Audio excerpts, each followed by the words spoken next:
Hello, welcome to Chi Uncut. My name is Chinyere. In this video, I am going to show you how I unbox and completely set up this wireless. I changed my password, changed the wireless name and everything, and I was browsing. So this is just the unboxing part. I got it from Jumia for 11,000 something. This includes the shipping fee. I have a screenshot by the side so you can see. So this is what it looks like out of the box, and the brand, it's MTN broadband. The the model name is ZLT UPS 50, and let's see what's inside. It was properly sealed. I used a razor blade to open it up. It comes with this manual. This is like the most important thing inside of this, like the very important manual. That manual is really important. Although what you have in the manual is what I went through in the video. So I read the manual and I was able to set it up. So if you don't want to read the manual, this is for you. I actually looked up a video to see how to set it up so that I won't have to read the manual. Unfortunately, I didn't see any detailed video, so I just decided to film it. And this is the first time I am unboxing it. This is what comes in it. That's the router antenna, then the router stand, and let's set this up. First of all, oh, I misplaced this one. Anyways, oh, it might be inside that box. I have the box. I was looking for it. I didn't check inside the box. Let me check. This is the power bank that comes with it. I used it and it lasts about, let's say, 4 5 6 hours when they took light before it went off. So it was powering the router for, let's say, about 5 hours after NEPA carry light and before it went off. No, it's not inside the carton. Anyway, unboxing the router itself. This is what it looks like. On the back, there is this sticker with write-ups on it. On that sticker is some information, including the password of this router when it comes fresh from the box. The very first password before you start changing anything is written on the body. I will show you. On this antenna, you have 4G written on it. I watched the video where someone said they had 4G and 5G, or 3G and 4G. Mine has 4G written on it. Thank God there's no 3G anywhere. People are unboxing 5G and we are still unboxing 4G with so much gratitude in our heart though, because but guys, when you think about it, I feel like it is, if I had known about this earlier, I should have bought it since, because see, I bought this thing for 10,000 naira and I got 30 gigabyte free data. I don't know if when you're recharging you get up to 30 gigabyte for 10,000 naira. So it's like getting a free router. So you're going to get 30 gig for your 10,000 and then you have free router. I think MTN discovered this and increased the price. Wait, I am coming with the gist. For this one, I plugged it in. When it is plugged in, it shows two lights. The first light shows when the power bank is on. The second light shows when it is plugged. So I unplugged it and the light went off. I plugged it and the light came back. So one indicator shows when the power bank is on. The second one shows when the power bank is charging. I have to take this off to put the SIM card. In both of the manuals, they kept saying put off your router before you insert your SIM card. So please make sure your router is not plugged in before you insert your SIM card. You need the whole SIM packet, the SIM holder or whatever it is, the biggest size. You're going to see a small drawing near the entrance of that SIM that will show you the position it should be, but it's like this that I am holding it. When I was editing this video, I saw that USB port for the first time. Can you imagine? The very tiny dot next to the USB port is the place you can reset it. So if anything happens and you want to start from beginning, use a pin, press down into that tiny hole and it resets. So when I saw the USB port, I was like, wait, can I charge this thing without the power pack that came with it? So I ran and brought my USB cable, plugged it to the socket and put it in. Thank God I didn't spoil this because I didn't know what it was for. I couldn't find that white paper, so I don't know the function of that USB port. I don't know what it's for, but it doesn't charge the router. And then used my power bank to test again. It doesn't power it, so it's definitely not for charging it. And I am glad say I no scatter this thing because I didn't read or see anywhere that says what that place is for. Now we have our stand on. I've connected the SIM card. You have to put the SIM card correctly. When you put it in, then you push and it will make this click sound like some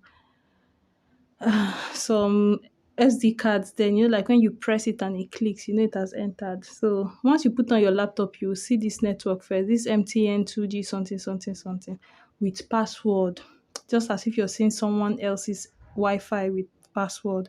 So when you copy the password that is at the back of the router, as I said before on this paper, it's there. Type it in and boom, you're connected to the internet. But we just don't want to be connected to the internet. We want to have control over this Wi-Fi in case you have neighbor that is tech. So according to the booklet, the first thing you have to do is to update your details on the My MTN web portal. So you type http slash dot dot slash slash mymtn.com.ng. Once you do that, when I went to register the SIM card, I asked the guy if you can use any SIM in the router, and he said yes. But you might not be able to get the 30 gig free activation. If you use another SIM card, you might not get that 30 gig bonus. And something else that they did there, because there was this other guy that was working like market hustlers outside. So the guy gave him my SIM and he did something and only sent 3 gig first. Then the MTN guy was not like this, that the SIM, she came with the SIM, it came with the router. Then he collected it and that was when they now sent my 3 gig. So that already put in some kind of doubt in my mind. See here, this is showing 3 gig, but because it was showing in 30 gig, it was showing in this gray format. I wasn't sure if it was showing 30 gig that was not activated or not, or something like that. Just because of what those people did, I was not suspicious. I just took a screenshot. I was going that way. So I went here and I was like, I didn't see my 30 gig.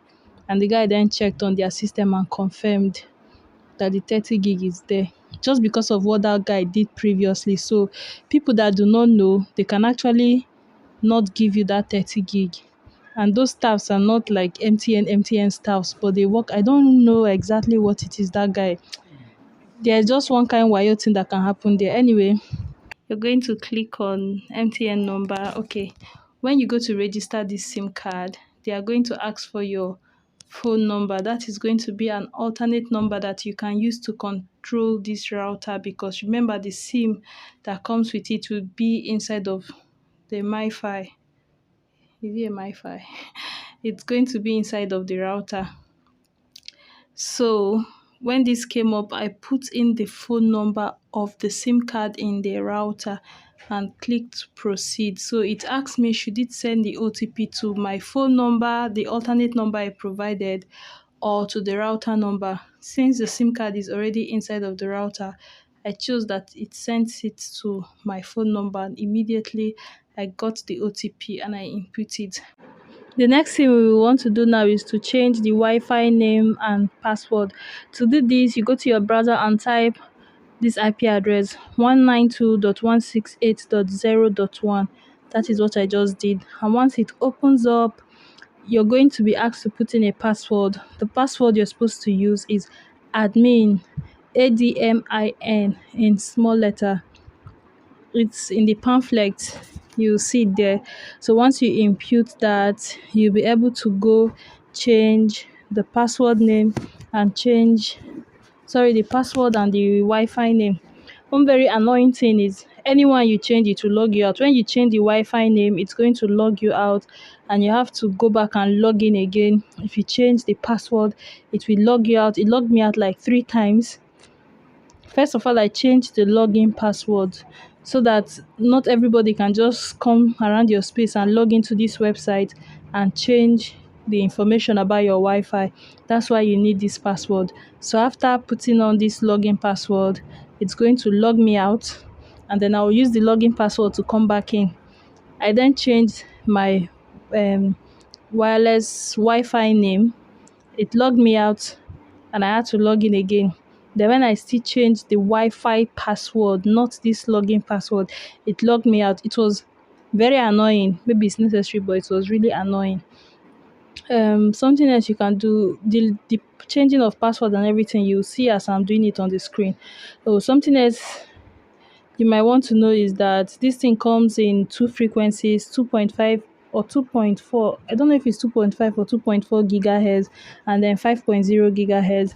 2.4 travels further, like it can cover larger areas, but it is not as fast as 5.0. 5.0 is it travels shorter distance, but it is stronger. So the lesser frequency can go further. So if you're covering a large area, you might want to use 2.4. One thing I noticed is that my old laptop only recognizes 2.4 gigahertz frequency, but my newer one can use 5.0. So if you have very old system and you set it to 5.0, you might not be able to see the wireless. But this is where I'm changing. Okay, you just watch the step, you see everything I did. So I was able to change the Wi-Fi name. I changed mine to She Virus for the 2.4 gigahertz. Is it 2.4, 2.5? For the 2 point something on, I use small letter She Virus, and then for the bigger one, I use big letter She Virus. I like adding virus to my wireless or hotspot name so that it's going to discourage people that think that they can hack people's Wi-Fi from coming close. But that was it. Let me let you watch the rest. It's almost done. If you like this video, please don't forget to leave a thumbs up. I did it because I didn't see any other detailed one that I wanted to watch and not read the manual. But I had to read the manual and figure this thing out. This is edited. It didn't take me as short time as this video is. I was going forth and back, but I then summarize it in a way that it will be very easy for you to do. So these people have logged me out again. I'll set one thing, they'll log me out. I'll set one thing, they'll log me out. Very annoying. MTN, how far now? People can just dash me that 5.0 and make another video for you, because I am sure this video is very, very helpful to anybody that buys this and don't want to read, or just it's just confusing anyway. Okay, what else? I told you guys that battery lasts. When I was using it, it took the light in the afternoon. It was on until like 9 p.m. So it lasts about 5 hours. I was impressed. From the manual, it said when the battery is low, the lights are going to be red instead of blue. I didn't notice that red light, although I wasn't even staring at it. But in case yours is blue until it goes off, just be mindful of the hours it has lasted after there is no more power supply. Anyways, I was able to connect now, and